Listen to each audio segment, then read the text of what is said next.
sabihin yan, pero kailangan niya munang patunayan. Ay bata, ang ganda ng suit mo ngayon oo nga pala. Nandito nga pala siya para mag-supervise.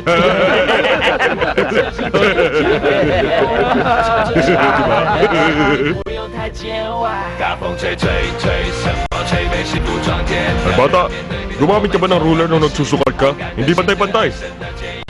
Kuya, hayaan nyo. Ayusin namin, tapos gagalingan pa namin. Ikaw, Diba? Kaya mo yan. JB, yun na muna.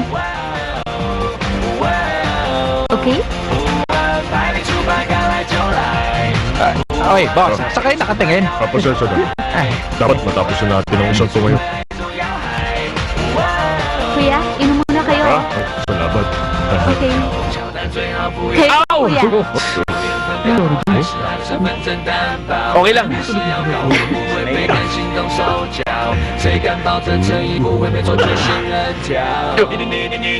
Teka lang bata. Kulang pa yan. Marami pa dito. Isama mo bro. Yan. Madali lang, di ba? Teka lang, bata. Kulang pa yan, marami pa. Sige na, akin yan. Teka, JB.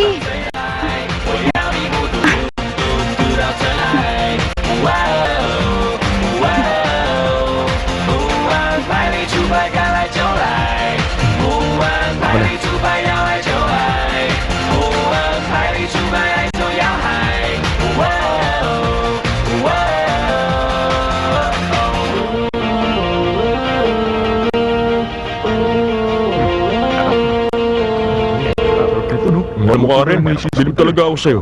Ngayon ko lang yata nakita si Javison na pinagpapawisan. Paano mo ba siya nakumbinsi? Siguro, ako kasi ngayon ang pinaka-importante niyang tadyang. Tadyang? Eto na yung sabaw. Alam ko naman pagod na kayo, kaya nagluto ako ng chicken soup. Bilis mo nga na. Uy, pengi naman ako dyan. Oo naman, mahal. Eto sa'yo. natin.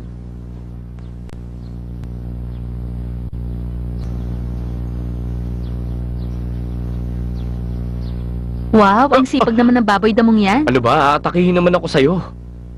Bakit ganyan ang drawing mo? Masyadong boring. Talaga? Ay, ang swerte mo. Alam mo ba yon? Konti lang ang nakakakita ng talent ko sa pagdodrawing. Oh, yan. Nilagyan ko siya ng flowers para mas cute naman. Sinira mo yung drawing ko, alam mo ba yon?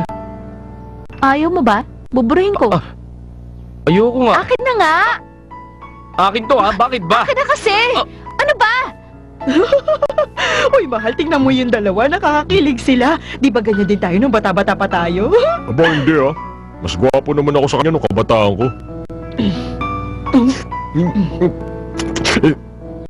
Sinabi ko na sa'yo ito noon Pag magluluto ka ng sabaw, ilagay mo yung sabong luya para sumarap. Parang tinitipid mo ako Naku, ano namang gagawin ko? Naubusan na tayo ng luya. Saka masarap naman yan Anong masarap? Kung masarap, hindi sana ako nagre-reklamo. Sinabi ko na sa'yo, matabang nga. Ikaw talaga nakakainis ka, honey. Maiba na ng konti yung lasa ng pagkain, aaway ka na.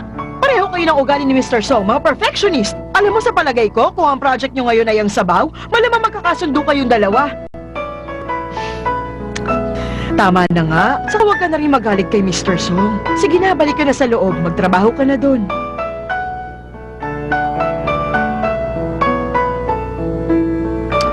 Ayoko sa lahat yung tinitipid sa materyales Alam mo, Mr. Song, nag-isip ako kanina at gusto kong Sandali sabihin lang. May nakita akong problema Mali itong ginawa nyo, binawasan nyo ng suporta. Pwede mag-collapse to anytime.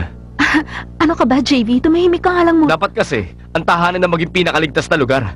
Pero ang ginawa nyo, parang bombang pwedeng sumabog anytime. Paano na lang pag na-aksidente yung mga nakatira Please, dito? JV, tumahimik ka na. Siguro dahil hindi mo naman to bahay. Kaya wala ka ng pakialam, tama? Kuya, nagbibiro lang po si JV. Oo nga, tama siya. Lumabas na kayo! Kuya, Labas na sabi! pero kuya... Labas na, bilis! Pero Labas kung mesa, na! Labas sabi! huwag mo ako itulak! Ano tinitingin-tingin nyo? Trabaho na! Opo, sir, hindi na natin niyo. JV naman.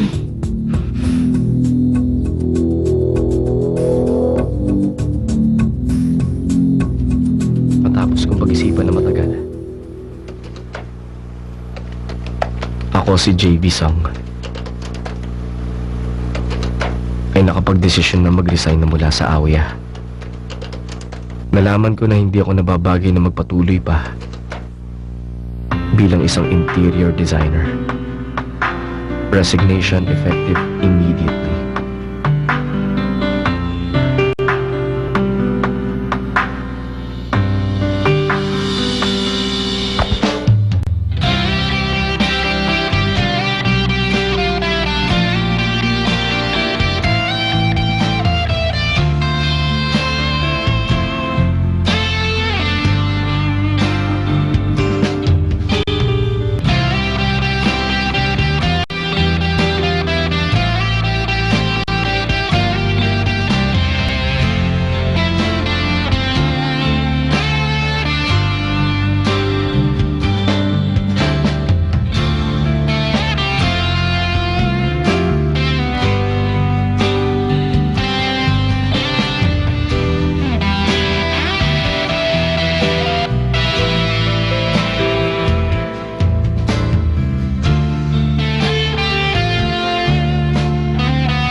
Uy, Karen.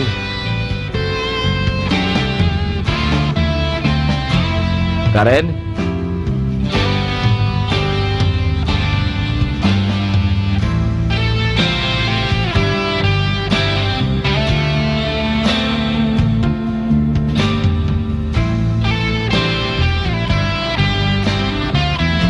Ano ba yan?